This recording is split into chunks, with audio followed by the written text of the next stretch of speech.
Olá, veja os destaques do portal da Assembleia de hoje. Primeira etapa de cirurgias pediátricas é discutida no Hospital Dr. Carlos Macieira. Professora Kátia Regis é homenageada na Assembleia Legislativa com o título de cidadã maranhense. Período natalino abre espaço para empreendedores inovarem nas receitas. Você vai ver ainda no quadro Sala de Entrevista de hoje, uma entrevista com o médico e professor da UFMA, Wellington Santana. E agora, no portal da Assembleia.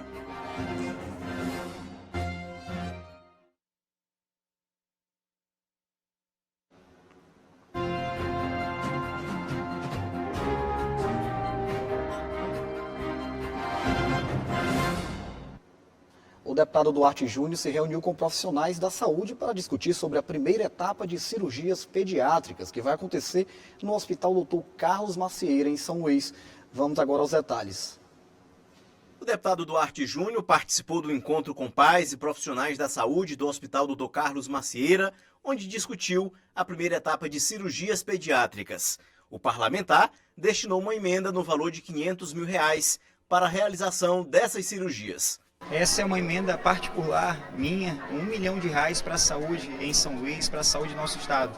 São momentos como esse que nos fazem ver que vale a pena se dedicar, vale a pena se esforçar para fazer uma política das pessoas e pelas pessoas. O secretário de Saúde do Estado, Carlos Lula, destacou que as emendas parlamentares reforçam os atendimentos na área de saúde quando são destinadas pelos deputados. Um tirão importantíssimo, a gente agradece também aos deputados estaduais, muitos deles têm doado a parte de suas emendas, exatamente para a gente poder fazer e andar essa fila de cirurgias eletivas.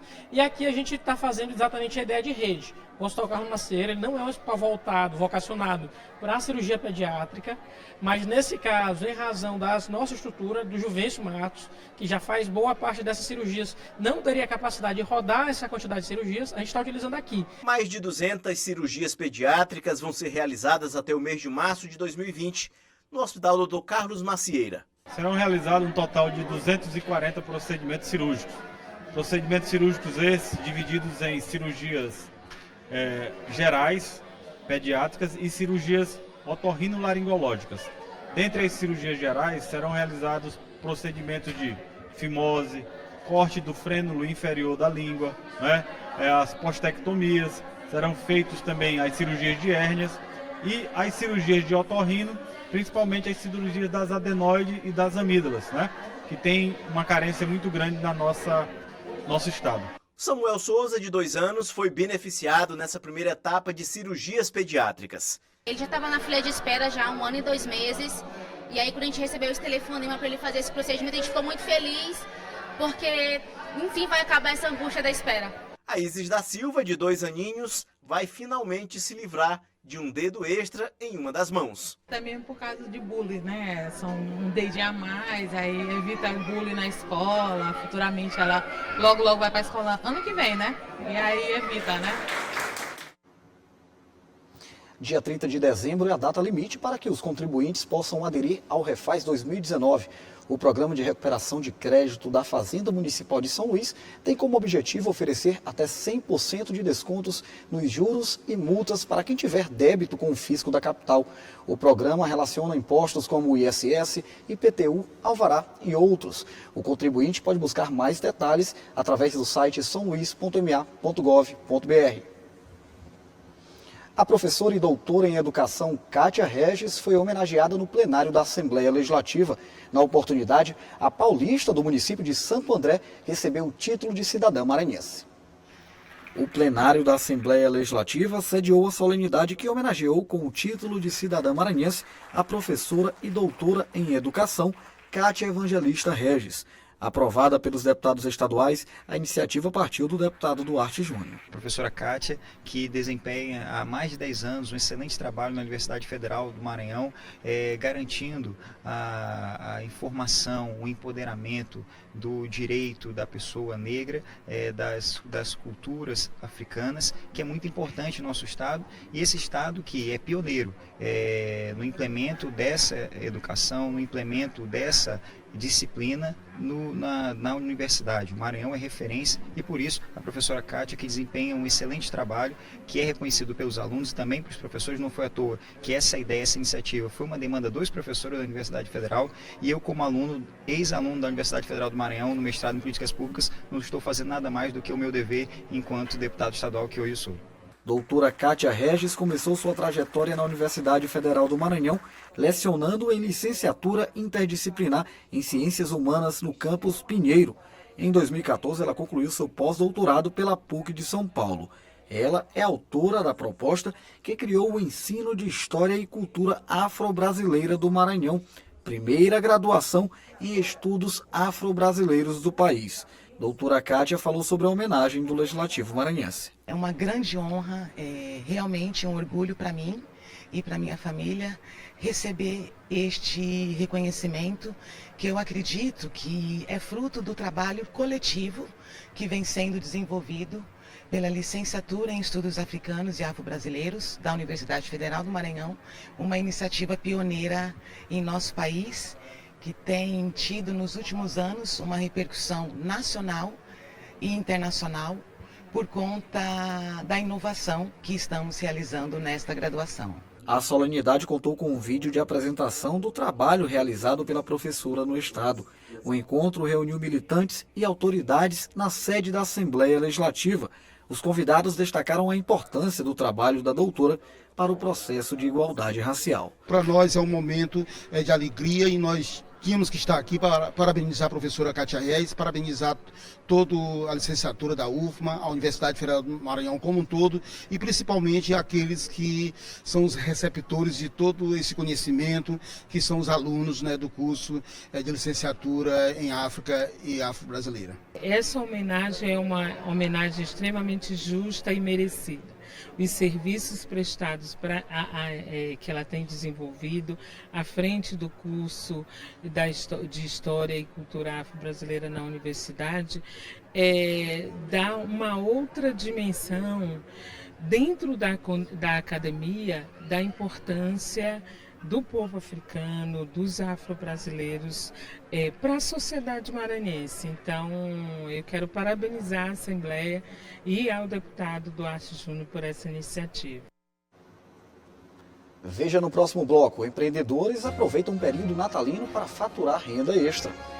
E mais, a criatividade como ferramenta fundamental para o crescimento dos negócios. Nós voltamos já.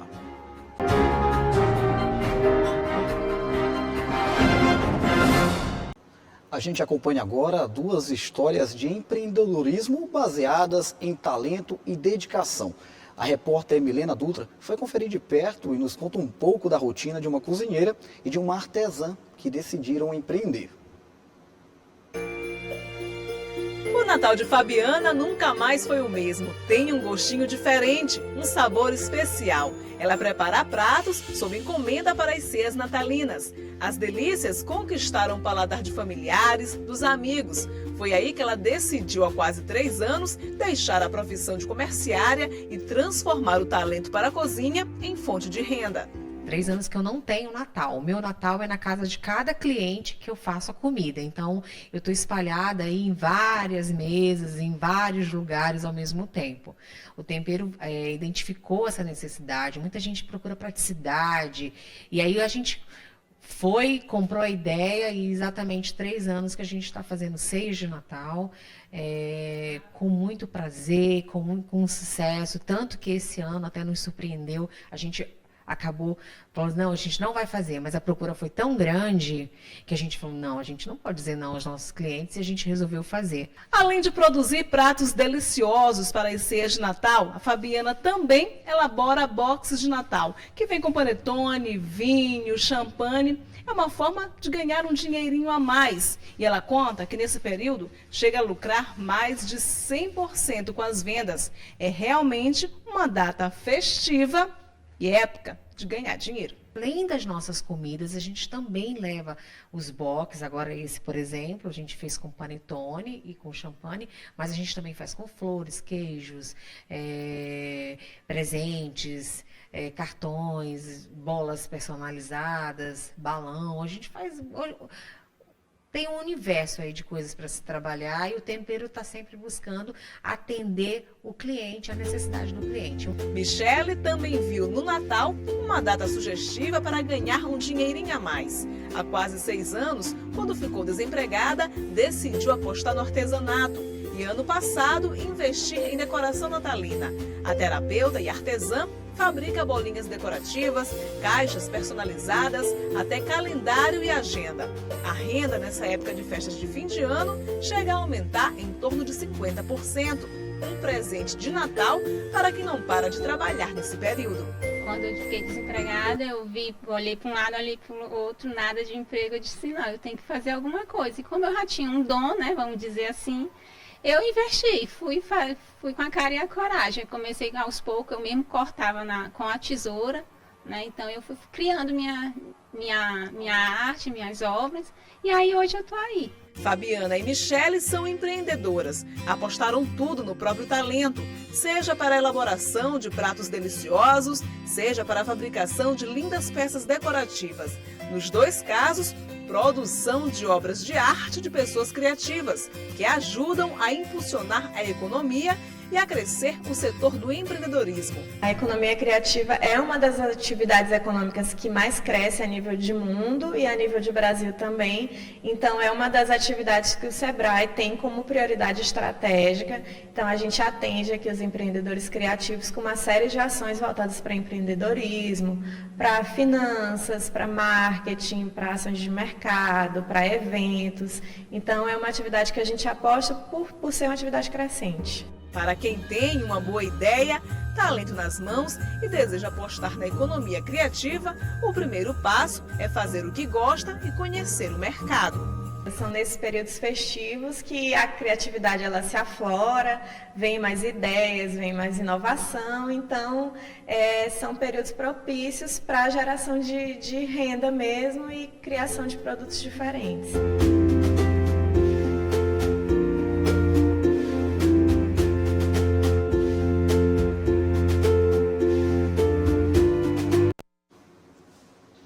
Ninguém acertou os números da Mega Sena neste sábado.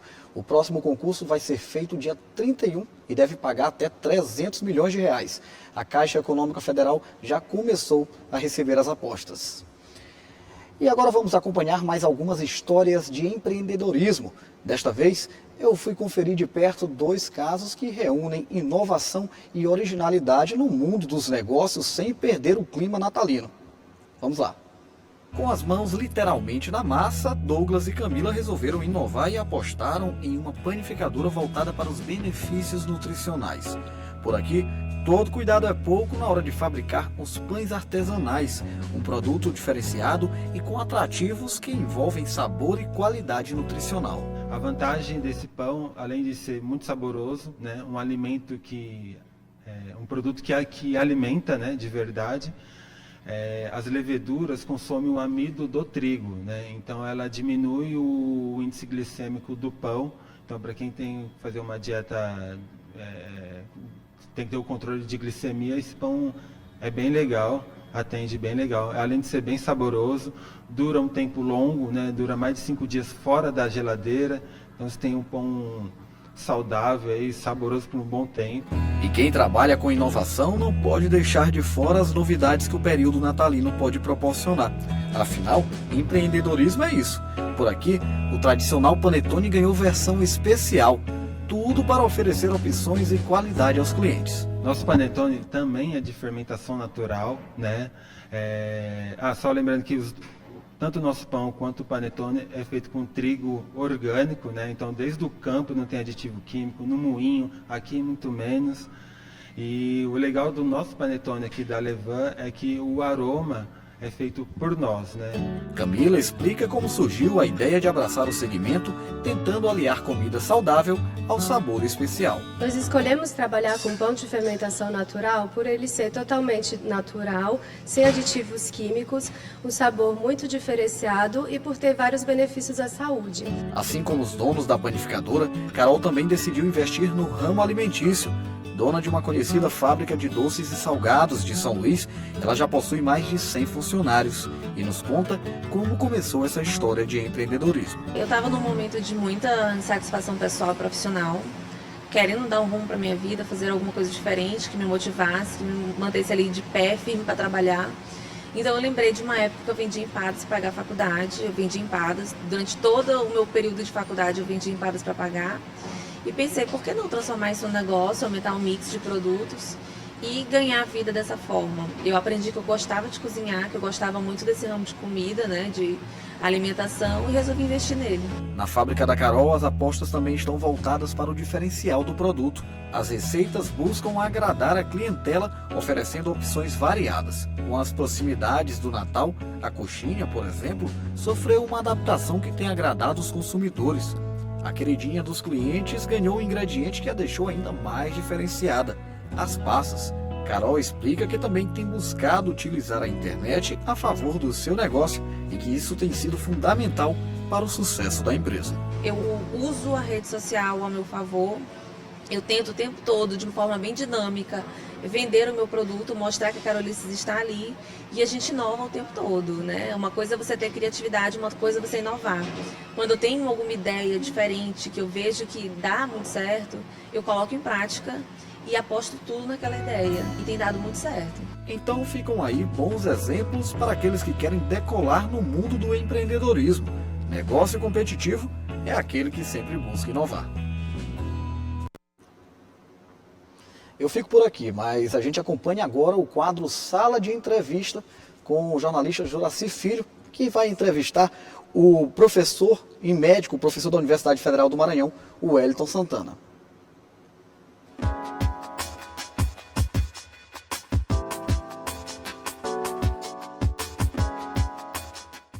Olá, boa tarde. Seja bem-vindo ao quadro Sala de Entrevista. Você sabia que no Brasil, a cada 12 pessoas, uma é diagnosticada com diabetes?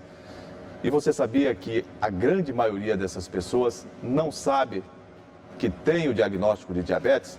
É justamente sobre a doença diabetes que nós vamos falar aqui no quadro Sala de Entrevista. E para a gente conhecer muito mais sobre prevenção, tratamento dessa doença, nós estamos recebendo aqui o Dr. Wellington Santana, endocrinologista, metabologista, inclusive titular da Sociedade Brasileira de Endocrinologista e professor da Universidade Federal do Maranhão. Para nós é uma satisfação tê-lo aqui, Dr. Wellington. É uma honra, assim, estar aqui presente. Doutor, os números impressionam, né? São cada vez mais crescentes e o que é pior, muita gente tem diabetes e não sabe que possui a doença, né? É verdade, como você bem mencionou, de cada 12 pessoas no Brasil, uma já tem o diagnóstico. Nós somos o 5º país atualmente com o maior número de pacientes com diabetes no mundo e um pouco mais da metade desses pacientes não sabe que tem o diagnóstico da doença, o que acaba expondo a todos as complicações do diabetes. Para quem está em casa nos acompanhando, e a gente fala para diferentes públicos, o que é o diabetes?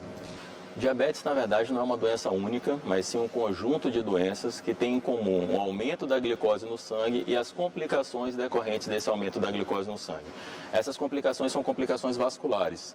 Existem as chamadas microvasculares, que seria o acometimento da retina, do rim, dos nervos periféricos que acontece com essa doença, mas também existem as complicações macrovasculares. Então, o diabetes ele aumenta o risco para complicações como infarto agudo do miocárdio, o acidente vascular cerebral, derrame, entre outras complicações. Quando é que o paciente, né, que está diagnosticado com diabetes, ele não fez exame, e a gente tem um problema muito sério no Brasil, as pessoas não fazem exames periodicamente, como deveriam, mas de que forma ela começa a identificar no corpo, né, o diabetes? A forma mais comum de diabetes, que é o diabetes tipo 2, no início do diagnóstico ele é sutil. Dá poucas alterações, em geral o paciente vai ter uma cãibra nos membros inferiores, eventualmente, pode ter uma turvação visual, pode notar que está aumentando a frequência de urina, né? A pessoa que não acordava à noite, por exemplo, para urinar, passa a acordar diversas vezes à noite para fazer diversas vezes, isso vai chamando a atenção. É claro que quando a doença vai progredindo, essas manifestações elas vão ficando cada vez mais frequentes. Mas para essa forma mais comum, diabetes tipo 2, o paciente pode passar por anos praticamente assintomático. O que não significa que esse aumento de glicose que vai acontecendo já não esteja trazendo complicações para ele. O que causa o diabetes? Na verdade, o diabetes, dessa forma mais comum, que é o diabetes tipo 2, é uma doença genética. Você tem que ter uma base genética para desenvolvimento. Então, geralmente, são pessoas que têm história de diabetes na família. Sim, tem um componente hereditário. Mas esse componente hereditário, ele precisa de fatores ambientais para se manifestar. Entre eles, o principal é o sedentarismo, a avançada idade e a obesidade. Então, é por isso que a gente está vendo um número crescente de pessoas com diabetes em todo o mundo, porque a obesidade está aumentando também. Doutor Wellington, a gente sabe que é possível viver bem e com qualidade de vida, a gente se refere a isso, quem tem diabetes. Mas o que ele precisa fazer para manter esta qualidade boa de vida? Primeiro, é preciso uma boa adesão terapêutica. Infelizmente, além do diagnóstico precoce, que frequentemente a gente não tem essa possibilidade, os pacientes às vezes já descobrem o diabetes por conta de uma complicação da doença, mas se você consegue, faz consultas médicas regulares, consegue fazer um diagnóstico precoce e inicia o tratamento de uma maneira efetiva, e quando eu falo tratamento, eu não estou me referindo apenas a medicamentos que são importantes, mas mudança do estilo de vida, aumento da frequência de atividade física, uma melhor alimentação, tudo isso em conjunto com o plano terapêutico, com medicamentos, possibilita que você evite completamente essas complicações do diabetes.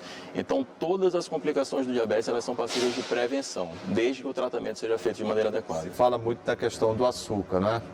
E muitas pessoas abrem mão do açúcar, mas exageram em alimentos que possuem açúcar. Perfeito. Como é que é esta relação e o que o senhor indica, doutor Hélio? Essa é uma conversa que a gente tem sempre com os pacientes, que é a paciente que às vezes ele evita tomar um cafezinho desse tamanho porque tem açúcar e bate um pratão de arroz desse tamanho. Que é então, carboidrato, na verdade, né? É carboidrato. Então é o que eu digo sempre aos pacientes. Todos os carboidratos, essas massas, entra aí arroz, a farinha, o pão, o bolo, o biscoito, todos esses fatores, eles são transformados em açúcar no sangue e isso pode acabar levando a um aumento da glicose. E lembrar que batata não é salada, batata é carboidrato, então ele entra como massa também.